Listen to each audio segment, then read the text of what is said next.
Ya, muy bien. En 1836, el sueño de Bolívar de unir a dos países que nunca debieron separarse por tener la misma historia se va a hacer realidad. Hablamos de dos países, ¿no?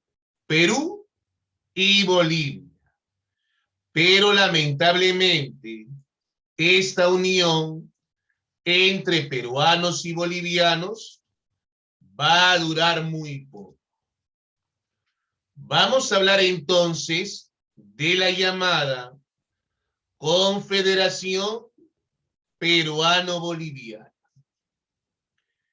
¿Qué es la Confederación Peruano-Boliviana?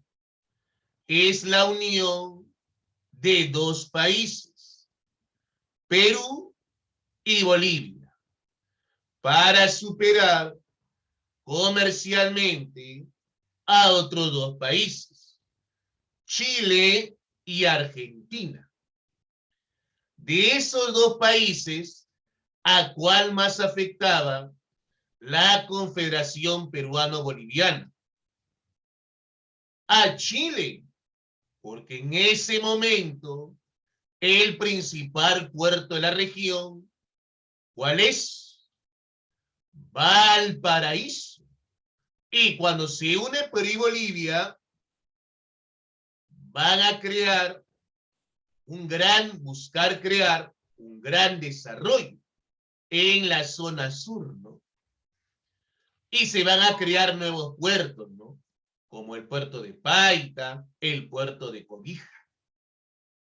Entonces Chile ahora va a iniciar las llamadas expediciones restauradoras para enfrentar a Perú y Bolivia.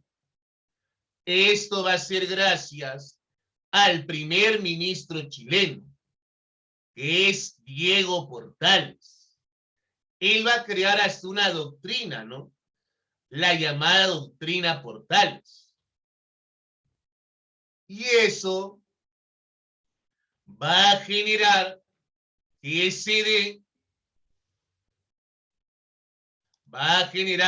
dé, lo que se llama las expediciones restauradoras.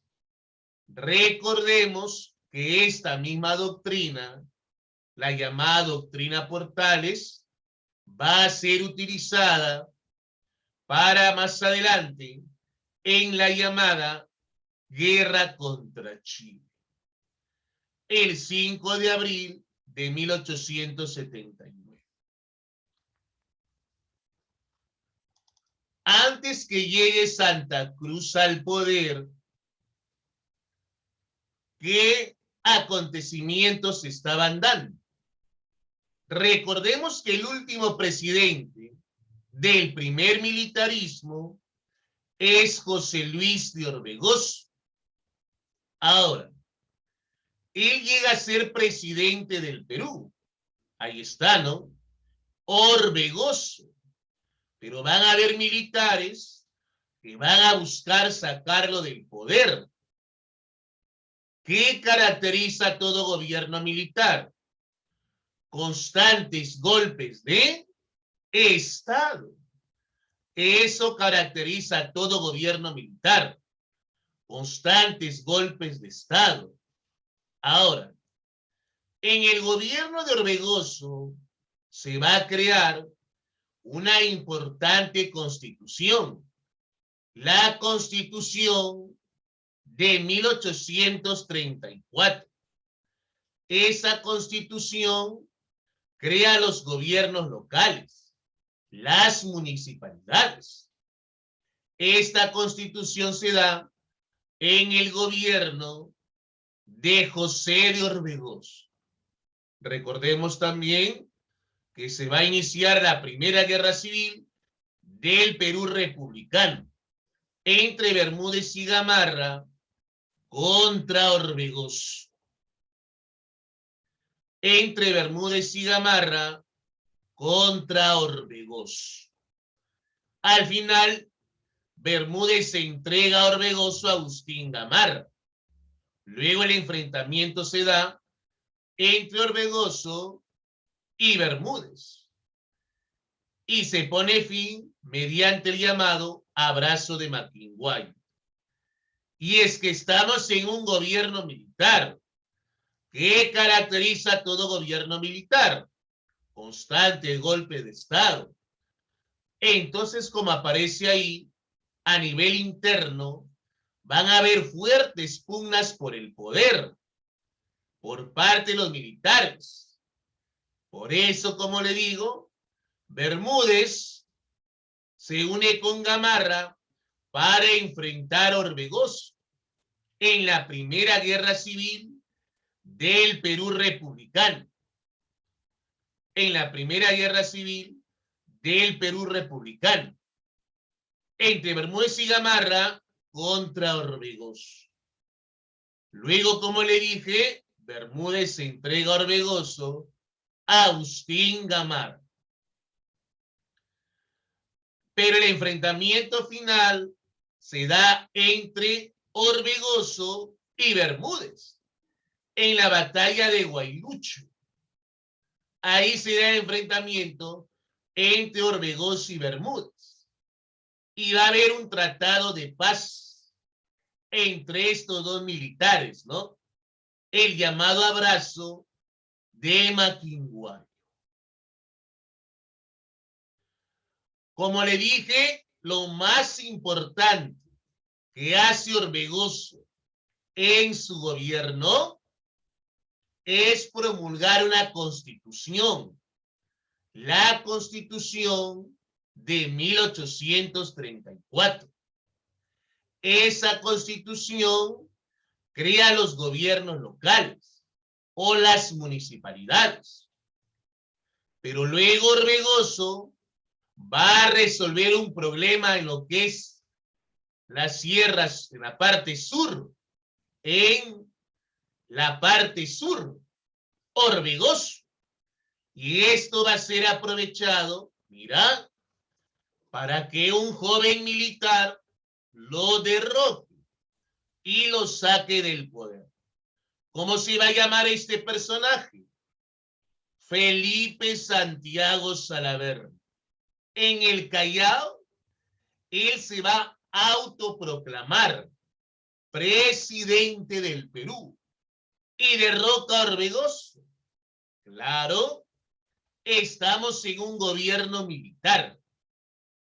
Entonces Salaverry en el Callao se autoproclama presidente y va a derrocar al presidente Orbegoso. A los 29 años llega a gobernar el presidente Salaverry, o sea, el más joven en la historia del Perú. Si me preguntaran a mí, entonces, ¿quién es el presidente más joven en la historia del Perú? Es Felipe Santiago Salaverry, que llega al poder por golpe de Estado, a Orbegoso durante el primer militarismo. Bueno, Salaverry va a enfrentar a Santa Cruz, que en ese momento era presidente de Bolivia. Salaverry solamente va a gobernar un año nada más, del 35 al 36. Muere fusilado Salaverry por parte de un personaje que es Santa Cruz. Van a haber todavía fuertes enfrentamientos entre los principales militares de la época. Por ejemplo, está la batalla de Uchumayo entre Salaverry versus bolivianos, tropas bolivianas. Está la batalla de Yanacocha entre Orbegoso contra Gamarra. Está la batalla de Socabaya. Esa es la última batalla que tiene Salaverry. Luego va a ser fusilado. La batalla de Socabaya se da entonces entre Salaverry y Santa Cruz. O sea, finalmente ya Santa Cruz derrota a Salaverry y lo van a fusilar a Salaverry en Arequipa. Batalla de Socabaya. Entonces ahora, ¿quién es el nuevo presidente del Perú? Andrés de Santa Cruz. Y él va a gobernar del 36 hasta el 39. La llamada Confederación Peruano-Boliviana va a iniciar, ¿no?, lo que es Santa Cruz, ¿no? La Confederación Peruano-Boliviana. Entonces, ¿qué es la Confederación Peruano-Boliviana? Es un proyecto económico, social y político que van a iniciar dos países, ¿no? Perú y Bolivia, para superar comercialmente en el sur a otros dos países, Chile y Argentina. De esos dos países, ¿a qué país más va a afectar, dijimos, la Confederación Peruano-Boliviana? A Chile, porque en ese momento el principal puerto de la región era Valparaíso. Y con la Confederación Peruano-Boliviana se crean otros puertos, ¿no? El puerto de Paita, el puerto de Cobija, el puerto de Paita, el puerto de Cobija. Entonces, al país que más va a afectar la Confederación Peruano-Boliviana es a Chile. Ahora, las bases de la Confederación Peruano-Boliviana se va a dar en la Asamblea de Sicuani, pero luego más adelante se va a formalizar en el Congreso de TAN. Entonces las bases finalmente de la Confederación Peruano-Boliviana se van a sentar en el Congreso de TAN. Ahora, ¿qué se estableció en el Congreso de TAN? Código Civil y Penal, Instrucción y Beneficencia, Reglamento de Comercio y Aduanas. Otros elementos más.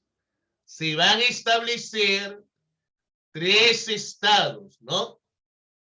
El estado norperuano, el estado surperuano y el estado boliviano. Cada estado tiene su propio gobierno, su propio presidente. Por ejemplo, el estado norperuano se va a crear en la Asamblea de Huaura. ¿Quién es su presidente? José Luis de Orbegoso. El estado surperuano se va a crear en una asamblea, la Asamblea de Sicuani. ¿Quién es su presidente? Ramón Herrera. El estado boliviano se va a crear en una asamblea, la Asamblea de Tapacari. ¿Quién es su presidente? José Miguel Velasco. ¿Ves? O sea, cada estado, mira, cada estado tiene su propio gobierno, su propio presidente. El estado norperuano, el estado surperuano y el estado boliviano. Cada estado tiene su propio presidente, pero siempre están sujetos a un gobierno, el gobierno central. Ahora, mediante la Confederación Peruano-Boliviana se va a decretar una ley, la Ley de Puertos Libres. Esta ley va a permitir la creación de algunos puertos, ¿no? Como el puerto de Paita, el puerto de Cobija. Se van a crear nuevos puertos, dijimos, ¿no? Puerto de Paita, Puerto de Cobija. ¿Eso va a afectar a qué país básicamente? Chile. En ese momento, ¿quién era el presidente de Chile? El general Ramón Freire. En ese momento, ¿quién era el presidente de Argentina? Juan Manuel Rosas. Pero de estos dos países, al país que más va a afectar la Confederación Peruano-Boliviana va a ser Chile, porque afectaba a su primer puerto, que es el puerto de Valparaíso. Es ahí entonces donde el primer ministro chileno, llamado Diego Portales, va a crear una doctrina para enfrentar y derrotar esa unión de Perú y Bolivia, la llamada doctrina Portales. Esto dio origen a la creación, de las llamadas expediciones restauradoras por parte de Chile.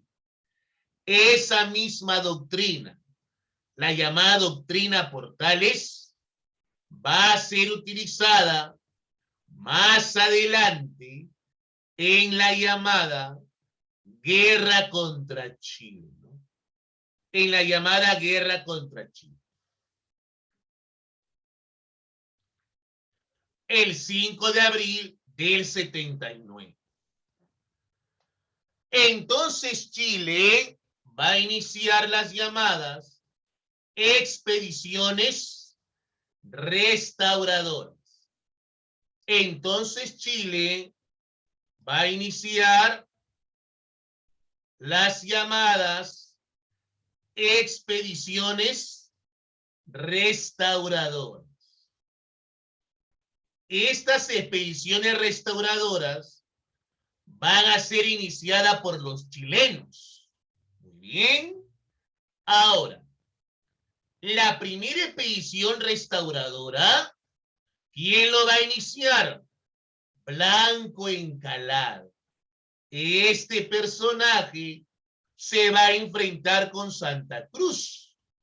Santa Cruz va a rodear esta expedición y va a derrotar a Blanco Encalada. ¿Dónde lo va a derrotar? En Paucarpata. ¿Dónde queda eso? En Arequipa, en el estado sur peruano. Entonces, a partir de ahí, mediante el llamado Tratado de Paucarpata, se firma la paz. Acá dice, ¿no? Tratado de paz en Paucarpata. El Tratado de Paz. O sea, supuestamente ahí ya se pensaba que acabaría ya el enfrentamiento con los chilenos. Pero fue todo lo contrario. Van a iniciar una segunda expedición restauradora. La segunda expedición restauradora va a estar a cargo de ¿qué personaje? Manuel Bulnes. Él va a iniciar la segunda expedición restauradora. ¿Dónde lo va a hacer? En el estado norperuano. Ahora, Manuel Bulnes toma la ciudad de Ancón y luego varias ciudades. La pregunta es, ¿cómo sabía Bulnes de Ancón y otras ciudades cercanas del Perú? Es que los chilenos van a contar con el apoyo de peruanos. O sea, militares peruanos nos van a traicionar. Los llamados militares emigrados, ¿no? Ellos nos van a traicionar. Por ejemplo, Gamarra, Castilla, La Fuente, Gutiérrez, nos van a traicionar y van a apoyar a los chilenos en contra de los peruanos. Gracias a este apoyo, entonces, van a ser derrotados los chilenos. ¿En dónde? En Yungay, perdón. Van a ser derrotados los peruanos. ¿Dónde? En Yungay. O sea, se pone fin a la Confederación Peruano-Boliviana. Si me preguntaran entonces, ¿por qué razón se pone fin a la Confederación Peruano-Boliviana? Porque peruanos nos van a traicionar. Falta de unidad. Tan igual fue la guerra contra Chile, ¿no? ¿Por qué perdimos ante los chilenos? Porque tenían mejor armamento, tenían más hombres. No, porque peruanos se pasaron al bando de los chilenos, pues, ¿no? Y nos van a traicionar, ¿no? Lo que se llama la falta de unidad. Y así acabó la llamada Confederación Peruano-Boliviana. O sea, ese gran sueño de Bolívar, como dije inicialmente, va a durar muy poco por las ambiciones de Chile y por el apoyo de militares que nos van a traicionar.